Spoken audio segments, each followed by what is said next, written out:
Hello good morning friends. Navneet educations में सभी लोगों का स्वागत है। फ्रेंड्स, सबसे पहले तो दिवाली की सभी लोगों को बहुत बहुत बधाई। तो फ्रेंड्स, आज हम बात करेंगे इंडस्ट्रीज में कौन कौन से ऐसे क्रिटिकल पॉइंट्स होते हैं। अगर कोई भी जैसे बी फार्म या एम फार्म के बाद कोई भी स्टूडेंट इंडस्ट्री में जाता है तो वहाँ पर उसको बहुत सारी उसके माइंड में डाउट्स रहते हैं, जैसे कौन कौन से हमारे क्रिटिकल पॉइंट्स होते हैं इंडस्ट्री में, जो कई चीज़ें समझ में नहीं आती है, क्या क्या पॉइंट्स होते हैं, तो उनके बारे में आज हम डिस्कशन करेंगे। तो फ्रेंड्स, स्टार्ट करते हैं। तो friends, various critical points for freshers in pharma industry. अगर जो भी student B Pharm pass out है या एम फार्म पास आउट है और वो इंडस्ट्री में जाना चाहता है तो वहां पर कई ऐसे पॉइंट्स होते हैं जिन पे उसको ध्यान देना पड़ता है। ठीक है, अगर थोड़ी सी भी इसमें प्रॉब्लम करता है तो कहीं ना कहीं वो उसको प्रॉब्लम करता है, उसके जॉब से रिलेटेड कुछ इश्यूज आ जाते हैं। तो फ्रेंड्स, सबसे पहले बात करते हैं जो क्रिटिकल पॉइंट है, मेनली हम पहले बात करेंगे गाउनिंग। ठीक है फ्रेंड्स, क्योंकि हम सभी को पता है जब हम कोई भी ड्रग बना रहे हैं, कोई भी मेडिसिन बना रहे हैं, तो वहां पर हाइजीन मेंटेन करना बहुत जरूरी है। ठीक है, और दोनों, अगर हम बात करते हैं मेडिसिन की और अगर हम बात करते हैं जो पर्सनल, जो भी इंडिविजुअल वहां पर काम कर रहा है, जो वर्कर है, दोनों को कोई हार्म नहीं होना चाहिए। ठीक है, तो कहीं ना कहीं सेफ्टी का बहुत ज्यादा ध्यान देना पड़ता है वहां पर। तो सबसे पहले बात करते हैं गाउनिंग। गाउनिंग क्या होती है? Various types of gowning are used in pharmaceutical industries. अलग अलग तरीके की गाउनिंग आपको फार्मास्यूटिकल इंडस्ट्रीज में दिखी जाती है for safety purpose, for product as well as worker. तो दोनों के रेस्पेक्ट में देखा जाएगा, प्रोडक्ट के रेस्पेक्ट में भी, जिससे कि प्रोडक्ट खराब ना हो जाए। ठीक है, और कोई जो वर्कर वहां पर काम कर रहा है या जो भी वहां पर जो इंडिविजुअल काम कर रहा है, उसको उस पर्टिकुलर ड्रग से जब वो मैन्युफैक्चरिंग हो रही है उसकी वजह से कोई उसको प्रॉब्लम ना हो। तो दोनों के रेस्पेक्ट में देखते हुए गाउनिंग, प्रॉपर जो उसके क्लॉथिंग होती है उस पर ध्यान दिया जाता है। तो इसमें कौन कौन सी चीजें आती हैं? तो प्री गाउनिंग, क्या क्या हमको गाउन डालना पड़ता है, क्या क्या हमको प्री क्लॉथिंग करनी पड़ती है पहले इंडस्ट्री, जो भी आपका फार्मास्यूटिकल प्लांट है उसके अंदर एंट्री करने से पहले। तो pre gowning before entering inside the plant. तो प्लांट के अंदर एंट्री करने से पहले क्या क्या चीजें हमको ध्यान देनी पड़ती हैं। ठीक है, या जो मैन्युफैक्चरिंग एरिया है या आपका जो पैकेजिंग एरिया है, वहां पर जाने से पहले हमको किस किस चीज का, या डिस्पेंसिंग एरिया है वहां पर जाने से पहले हमको किन किन चीजों का ध्यान देना पड़ता है क्या क्या चीजें ऐसी हमको वेयर करनी पड़ती हैं जिससे कि जो प्रॉब्लम ना आए। ठीक है, तो डिस्पोजेबल कैप। तो सबसे पहले तो कैप, ये तो आप देख सकते हैं कॉलेजेस में या आप जब लैब में काम कर रहे होते हैं वहां पर भी आप डिस्पोजेबल कैप यूज करते हैं। ठीक है, बियर्ड कवर। ठीक है, बियर्ड कवर अगर उसकी जरूरत है, अगर रिक्वायर्ड है तो आप वहां पर यूज कर सकते हैं, जिसकी भी बियर्ड होती है। ठीक है, वो वहां पर बियर्ड कवर यूज कर सकता है। Apparel to cover the body. अब जो आपका जो अपैरल होता है या पूरी जो गाउनिंग होती है जो पूरे बॉडी को कवर करती है, ठीक है, पूरे बॉडी को कवर करती है, उसमें जैसे गाउन आ जाता है या जो भी फ्रॉक आ जाता है, वो सारी चीजें अपैरल जो कवर करेगा बॉडी पार्ट्स को। दूसरी चीज आता है मास्क। मास्क मेनली जो माउथ को कवर करता है, आपके जो फेस को कवर करता है आपके, उसको हम मास्क बोलते हैं।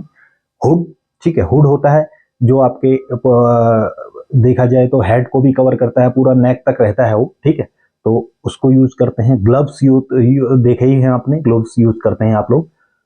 शू एंड बूट कवर, और शू और बूट कवर भी वहां पर यूज होते हैं। शू कवर जैसे आप इंडस्ट्रियल विजिट में भी जाते हैं तो वहां पर भी आप देख सकते हैं शू कवर यूज होते हैं। लेकिन जो वहां पर काम कर रहे होते हैं वहां पर उनके लिए बूटीज होती है, बूट कवर्स होते हैं। ठीक है, जो प्रॉपर क्लॉथ के बनाए जाते हैं। उसी तरीके से हुडीज होती हैं जो वहां पर प्रॉपर क्लॉथ के बनाए जाते हैं। तो ये सारी चीजें जो है वो आपके प्रोडक्ट को और आपको दोनों को क्या करेगी? सेफ्टी प्रोवाइड कराती है। तो this attire shall not be worn outside the changing area. तो ये जो अटायर आपका होता है, ये अटायर आपका फार्मास्यूटिकल मैन्युफैक्चरिंग एरिया में या पैकेजिंग एरिया के लिए ही होता है, या आपका लेबोरेटरी पर्पज के लिए ही होता है। क्योंकि यहाँ पर क्या रहेगा, ये चीज आप बाहर यूज नहीं कर सकते हैं, क्योंकि उससे कंटामिनेशन हो सकता है, उससे जो प्रॉपर आपका जो हाइजीन मेंटेन है, जो आपका क्लॉथ हाइजीन है, वो कंटामिनेट हो सकता है। तो the attire shall not worn outside the change area. तो चेंज एरिया से बाहर इसको हमने नहीं पहनना है। जब हम चेंज एरिया में एंट्री करते हैं तभी आप इसको पहनेंगे, और उसके बाद इंडस्ट्री या प्लांट जो पर्टिकुलर मैन्युफैक्चरिंग एरिया है उसके अंदर आप एंटर करते हैं।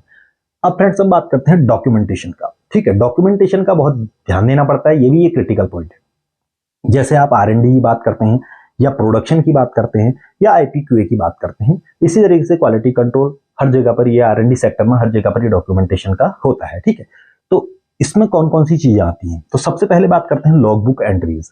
किसी भी पर्टिकुलर साइट पे अगर आप मैन्युफैक्चरिंग एरिया की बात कर रहे हैं या अगर आप पर्टिकुलर किसी क्वारंटाइन एरिया की बात कर रहे हैं, डिस्पेंसिंग एरिया की बात कर रहे हैं, तो वहां पर आपको लॉग बुक मिलेगी और उस पर्टिकुलर लॉग बुक को आपको प्रॉपर वे में फिल करना होता है विद डेट, ठीक है, विद सिग्नेचर, और जो टाइम आप वहां पर जो भी वहां पर आप उसको जो भी क्वारंटाइन से कोई चीज प्रोडक्ट को आप ले जा रहे हैं, तो वो पर्टिकुलर किस टाइम पे आप उसको एंट्री कर रहे हैं, किस टाइम पे वो अंदर आ रहा है और किस टाइम पे वो एग्जिट हो रहा है वो प्रोडक्ट, वो डेट, वो टाइमिंग, वो चीजें आपको लॉग बुक में एंट्री करनी पड़ती है, ठीक है। उसके बाद लॉग बुक वहां पर जो RH है, वहां पर जो डिफरेंशियल प्रेशर है, ये सारी चीजें उनकी अलग अलग लॉग बुक होती है और उस पर मेंशन करना पड़ता है। तो 2-3 लॉग बुक हर एक डिपार्टमेंट में रहती हैं। वो एक पर्टिकुलर डिपार्टमेंट में, ये समझिए 3 से 4 लॉग बुक एक पर्टिकुलर उसमें जो एरिया होगा उसमें रहती है। अब बात करते हैं BMR की, ठीक है। अच्छा, हम लॉग बुक एंट्रीज में बात कर लेते हैं, तो अलग अलग एरिया आप देख सकते हैं मेंशन किए हुए हैं। क्वारंटाइन एरिया है, मैन्युफैक्चरिंग एरिया है, कोटिंग एरिया है, फिलिंग एरिया है, पैकिंग एरिया है, IPQA है, IPQC है, इसी तरीके से सारे डिस्पेंसिंग एरिया है, ठीक है। ये सारे जो एरिया है वहां पर आपका लॉग बुक मिलती है और वो लॉग बुक पर्टिकुलर जो भी वहां पर इंडिविजुअल काम कर रहा होता है उसकी रिस्पॉन्सिबिलिटी होती है उसको भरने की। तो ये लॉग बुक प्रॉपर वे में भरना होता है और प्रॉपर जो डेट और टाइमिंग होती है वो उसमें मेंशन करनी पड़ती है। इसमें मैनिपुलेशन नहीं करना पड़ता है, ठीक है, प्रॉपर एंट्रीज करनी पड़ती हैं और कोई कटिंग नहीं होनी चाहिए। मेनली हम ये देखते हैं कि उसमें कोई कट नहीं लगना चाहिए, डेट टाइमिंग में कट नहीं लगना चाहिए, क्योंकि ये कहीं ना कहीं एक मैनिपुलेशन का, ये कहीं ना कहीं डाटा इंटीग्रिटी का पार्ट बन जाता है, ठीक है। तो if any cut then give justification, और अगर न चाहते हुए कोई एक कट आपका लग जाता है तो उसके लिए जस्टिफाई करना पड़ता है कि कहाँ पर क्या वो जो जस्टिफिकेशन है वो वैलिड है या नहीं है, ठीक है। इस चीज का हमको ध्यान देना पड़ता है, ठीक है। तो ये चीजें हमको डेट और टाइम में हमको ध्यान देना पड़ता है कि कट ना लगे, क्योंकि ये ऐसी चीज है जहां पर कट नहीं लगना चाहिए, ठीक है, जिससे कि ये पता चलता है कि कहीं ना कहीं मैनिपुलेशन हुआ है। तो डेट टाइम ये चीजों में वैसे कट कहीं लगना नहीं चाहिए, ठीक है। ये हमारी हैबिट हो जानी चाहिए इंडस्ट्री में अगर काम कर रहे हैं कि कट कहीं पर भी नहीं लगना चाहिए, क्योंकि ये कहीं ना कहीं मैनिपुलेशन के अंदर आता है। अब बात करते हैं BMR की, बैच मैन्युफैक्चरिंग रिकॉर्ड, ठीक है।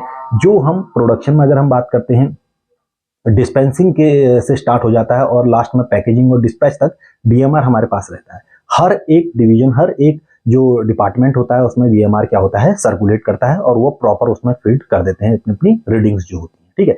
अगर वो मैन्युफैक्चरिंग एरिया में जा रहा है तो वहां पर उसकी जो डाटा होगा वो उसमें मेंशन किया जाएगा, और अगर वो कोटिंग एरिया में जा रहा है तो हर एक वहां पर सेपरेट होता है, पर्टिकुलर जो पेज होते हैं या जो उसमें अलग अलग पार्ट होते हैं उसको सेग्रीगेट किया जाता है और उसमें हर एक जो डिपार्टमेंट होता है वो इंडिविजुअली उसको भर देते हैं, ठीक है। तो उसमें भी जो एंट्रीज होती हैं वो प्रॉपर आपका जिस समय काम हो रहा होता है, जिस समय कंटिन्यूस प्रोसेस चल रही होती है, वो प्रॉपर उसमें मेंशन होनी चाहिए। ऐसा नहीं कि आपने काम थोड़ा पहले आगे पीछे डेट कर दी है, ठीक है, अपने अकॉर्डिंग चीजें चेंज कर दी, ऐसा नहीं होना चाहिए, ठीक है। ये प्रॉब्लमेटिक हो जाती हैं, ठीक है, और इससे आपको जो डाटा इंटीग्रिटी होती है तो वो कहीं ना कहीं उसमें प्रॉब्लम आती है। तो मैनिपुलेशन नहीं करना होता है और एक्यूरेट डाटा और कट उसमें नहीं लगाना होता है। प्रॉपर वे में चीजें देखनी है, प्रॉपर वे में चीजें फंक्शनिंग जो हो रही है, जो भी वहां पर प्रोसेसिंग हो रही है, उसका टाइम किस समय आपने उसमें स्टार्ट किया था और किस टाइम पे स्टॉप किया था, ये सारी चीजें उसमें पर्टिकुलर मेंशन करनी पड़ती है विद डेट विद सिग्नेचर, ठीक है। ये BMR में हमको भरना पड़ता है और प्रॉपर वे में फिल उसे करना पड़ता है। अब बात करते हैं SOP। ये होता है स्टैंडर्ड ऑपरेटिंग प्रोसीजर, ये सभी को पता होगा। इससे कोई भी अगर हम इक्विपमेंट की बात करते हैं या कोई भी प्रोसेस की बात कर रहे हैं तो वहां पर एक पर्टिकुलर SOP होती है। अगर आप इंडस्ट्री में जैसे ही ज्वाइन करते हैं तो सबसे पहले आपका जो ट्रेनिंग टाइम होता है उस टाइम पे SOP ही आपको बताई जाती है कि SOP देखनी है। तो SOP देखने का मेन रीजन यही होता है कि किसी भी इक्विपमेंट पे अगर आप काम कर रहे हैं, अगर आप कंप्रेशन पे काम कर रहे हैं, अगर आप फिलिंग मशीन पे काम कर रहे हैं, तो उसके बारे में आपको प्रॉपर नॉलेज हो जाए कि कौन कौन से इसमें पार्ट यूज होते हैं, किस तरीके से इससे फंक्शनिंग इसकी होनी है, ठीक है, कैसे कैसे काम करेगा। तो ये सारी चीजें हम स्टैंडर्ड ऑपरेटिंग प्रोसीजर में देखते हैं।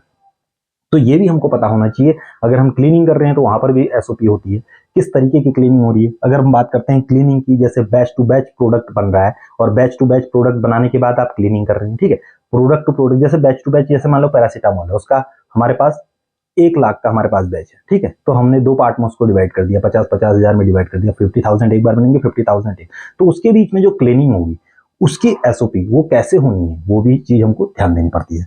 प्रोडक्ट टू प्रोडक्ट, जैसे पैरासीटामोल हमने टैबलेट बना दिया, उसके बाद हमने मेटफॉर्मिन बनाना है या हमने डाइक्लोफिनेक टैबलेट बनानी है, तो दोनों में चेंज, प्रोडक्ट में चेंजेस आ रहे हैं। देखो बैच में चेंजेस कब होगा, प्रोडक्ट सेम होगा लेकिन बैच होगा चीज, ठीक है। और उसी तरीके से प्रोडक्ट चेंज हो रहा है, एक प्रोडक्ट अलग था, दूसरा प्रोडक्ट अलग था, तो वहां पर किस तरीके से क्लीनिंग होनी है, वहां पर क्या क्लीनिंग की एसओपीज रहेंगी, वो सारी चीजें हमको देखनी पड़ती हैं। अगर ये चीजों में प्रॉब्लम आती है तो कहीं ना कहीं आपका जो प्रोडक्ट होता है वो कंटामिनेट हो जाता है, उससे प्रॉब्लम आती है। अब आगे बात करेंगे हम लाइन क्लियरेंस। लाइन क्लियरेंस क्या होती है फ्रेंड्स?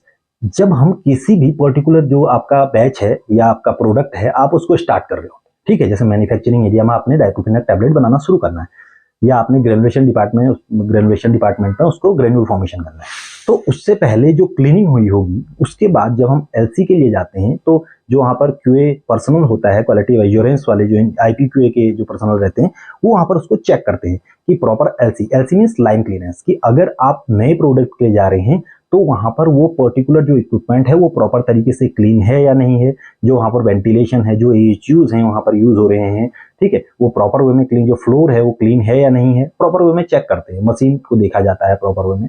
तो वो चीजें तब एलसी तब दी जाती है। एलसी मीन्स क्या है? Line of clearance. Line clearance तब दी जाती है जब ये सारी चीजें क्या होती है? फुलफिल होती है। फुलफिल इन द सेंस जब सारी चीजें क्लीन होती है, तो ये पर्सनल आएगा, पर्टिकुलर चेक करेगा, चेकलिस्ट होती है उसके पास, वो पर्टिकुलर चेकलिस्ट के अकॉर्डिंग चेक करेगा कि इक्विपमेंट सही है या नहीं है, प्रॉपर क्लीनिंग हुई है या नहीं हुई है, नीचे फ्लोर क्लीन हुआ है या नहीं हुआ है, एएचयूज के देखेगा कि क्लीन है या नहीं है। उसके बाद आपको लाइन क्लियरेंस देगा सारी चेकलिस्ट में, फिर सिग्नेचर होंगे और तब जाके आप आगे प्रोसेसिंग मैन्युफैक्चरिंग के लिए जाएंगे। अगर आपने प्रॉपर वे में क्लीनिंग नहीं करी हुई है तो आपको एलसी नहीं मिलती है और मैन्युफैक्चरिंग के लिए प्रोसेस के लिए नहीं जाता है। तो लाइन क्लियरेंस पे भी हमको ध्यान देना पड़ता है। इसको लाइन क्लियरेंस लेने के लिए हमको सारी चीजें फुलफिल करनी पड़ती हैं, सारी चीजें क्लीन करनी पड़ती हैं, ठीक है। तो ये भी एक देखा जाए तो क्रिटिकल पॉइंट है स्टार्टिंग, जब स्टार्ट करते हैं आप बैच का, ठीक है, तो इस पे भी हमको ध्यान देना पड़ता है। अब बात करते हैं हम डाटा इंटीग्रिटी। तो फ्रेंड्स ये सारी चीजें डाटा इंटीग्रिटी के अंदर ही आता है। डाटा को कैसे आपने, उसकी जो इंटीग्रिटी है उसको कैसे मेंटेन करना है, ठीक है, एक्चुअल डाटा आपके पास होना चाहिए। अगर आप बीएमआर भर रहे हैं, अगर आप लॉग बुक मेंशन कर रहे हैं, तो उसमें आपका जो डाटा होना चाहिए वो एक्चुअल होना चाहिए, ठीक है, उसमें कोई भी अल्टरेशन या कोई भी मैनिपुलेशन, कोई भी ऐसे बदलाव उसमें नहीं होने चाहिए जिससे कि आपका प्रॉब्लम आ सकता है। तो डाटा इंटीग्रिटी के कुछ प्रिंसिपल होता है, वो प्रिंसिपल को हम बोलते हैं एल्कोआ, ठीक है, एल्कोआ से उसको हम बताया जाता है। इसका फुल फॉर्म क्या होता है? पहले हम देख लेते हैं। Data integrity to maintain the accuracy, accuracy को मेंटेन करना, कंसिस्टेंसी, जो डाटा है उसकी कंसिस्टेंसी को मेंटेन करना, ये हमारा होता है डाटा इंटीग्रिटी का पार्ट, ठीक है। अब इसका प्रिंसिपल के अंदर हमारे पास अल्कोआ, हमने एक इसका फुल फॉर्म होता है, इसमें 5 चीजें आती हैं डाटा इंटीग्रिटी के अंदर। पहला आता है आपका एट्रीब्यूटेबल होना चाहिए। एट्रीब्यूटेबल मतलब कंसिडरेबल होना चाहिए, ठीक है, क्यों बन रहा है, कैसे बना है, ये सारी चीजें वो उसने फुलफिल करनी चाहिए। ऐसा नहीं कि आपने डाटा डाल दिया, कोई भी चीज लिख दी और उसका पता ही नहीं है कैसे हुआ है। जब वो प्रोसेस हो रही है तो उस दौरान कैसे हुआ, क्या हुआ, ये सारी चीजें उसमें मेंशन रहती है। मेंशन इन द सेंस वो एट्रीब्यूटेबल होना चाहिए जो डाटा आपने मेंशन किया हुआ है, ठीक है। उसके बाद आप करते हैं लेजिबल की बात। लेजिबल मीन्स क्या है? वो इजीली ऐसा होना, रीडेबल होना चाहिए। ऐसा नहीं कि आपने मेंशन तो कर दिया, वो किसी के पढ़ने में नहीं आ रहा है, ठीक है। जो आगे अगर वो कभी हम चेक करने के लिए, अगर आगे कोई ऑडिट होता है तो उस टाइम पे उसको हम देखते हैं तो ध्यान में आ ही नहीं रहा है, या आगे जो भी प्रोसेसिंग हो रही है उस टाइम पे उसका पता ही नहीं चल पा रहा है ये क्या लिखा है करके। तो लेजिबल होना चाहिए उसमें। कंटेम्परेनियस होना चाहिए, जो टाइम है, जैसे मतलब आज का अगर हम ब्लेंडिंग कर रहे हैं तो उसी पर्टिकुलर टाइम की उसमें डाटा एंट्री होना चाहिए, ठीक है, उसी पर्टिकुलर टाइम, उसी डेट का, उसी समय का, वो चीज हमारे बोलते हैं कंटेम्परेनियस, ठीक है। अब बात करते हैं ओरिजिनल। ओरिजिनल मीन्स आप उसमें कोई अल्टरेशन, कोई मैनिपुलेशन नहीं होना चाहिए आपके हैंड से। जो डाटा है वही एक्चुअल डाटा आपने उसमें डालना है, ठीक है, कोई उसमें मैनिपुलेशन नहीं होगा। तो ओरिजिनल डाटा होना चाहिए, एक्यूरेसी होनी चाहिए, एक्यूरेट होना चाहिए। जो डाटा आपको मिला हुआ है, जो मशीन ने आपको शो किया है, जो भी स्क्रीन पे चीजें आ रही हैं, वही चीज आप उसमें मेंशन करेंगे। ऐसा नहीं कि आपने 1-2 पॉइंट ऊपर नीचे कर दिया। तो ये सारी चीजें डाटा इंटीग्रिटी के अंदर आती हैं, ये कहीं ना कहीं डाटा इंटीग्रिटी को इफेक्ट करता है। तो इसके मेन जो 5 प्रिंसिपल्स होते हैं वो एल्कोआ होता है। तो ये चीजें कई बार जब आप इंडस्ट्री के लिए जाते हैं, इंटरव्यूज के लिए जाते हैं, तो पूछा जाता है ये।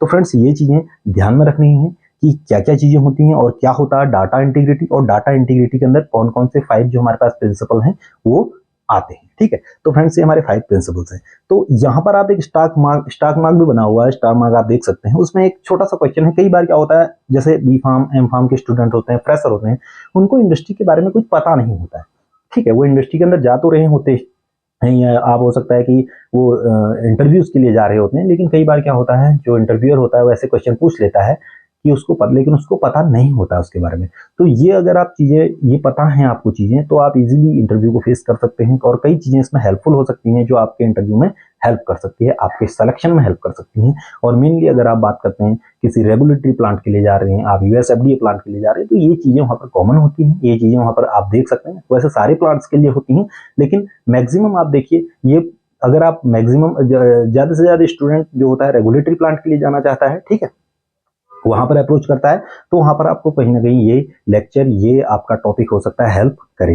तो फ्रेंड्स अगर आपको ये लेक्चर अच्छा लगा, ठीक है, अगर ये चीज़ें आपको पसंद आई कि आप हम डाटा इंटीग्रिटी क्या होता है या कौन कौन से क्रिटिकल पॉइंट्स होते हैं इंडस्ट्री में, ठीक है, ये कुछ नई चीज़ जानने को मिली, तो आप शेयर, लाइक, कमेंट जरूर करें, ठीक है। और अगर आपको लगता है ये चीज़ें औरों को पता चलनी चाहिए, तो अपने फ्रेंड्स सर्कल में भी इसको जरूर सर्कुलेट करें। तो फ्रेंड्स आगे हम इसी तरीके से कुछ नई चीज़ लेके आएंगे, लेकिन आप subscribe, like, share and comment जरूर करें। अगर आपको मेहनत अच्छी लगी, मेरी मेहनत जो है मैंने जो इस लेक्चर के लिए आपके लिए की हुई है, ये आपको पसंद आई, तो आप इसमें शेयर, कमेंट और लाइक और सब्सक्राइब जरूर करें। तो फ्रेंड्स ऐसी ही लेक्चर कुछ नया लेके आएंगे नेक्स्ट टॉपिक में।